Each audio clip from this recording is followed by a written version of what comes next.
Hey guys, in this video, I will show you how to maximize your Claude usage limits. All right, let's begin. First, open your web browser and go to Google. Search for Claude AI and press enter. On the results page, click the link to access the Claude interface and start a new chat. Next, create a clear and efficient prompt. In the message box, type a request asking for a beginner-friendly guide to maximizing Claude usage limits.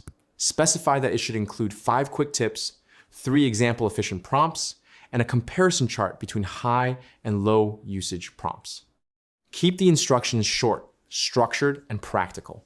This approach ensures Claude produces concise and useful responses without wasting tokens.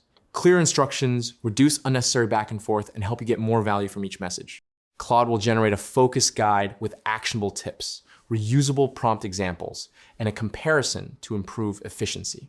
So that's basically how you can maximize your Claude usage limits. That's it for this video. Thanks.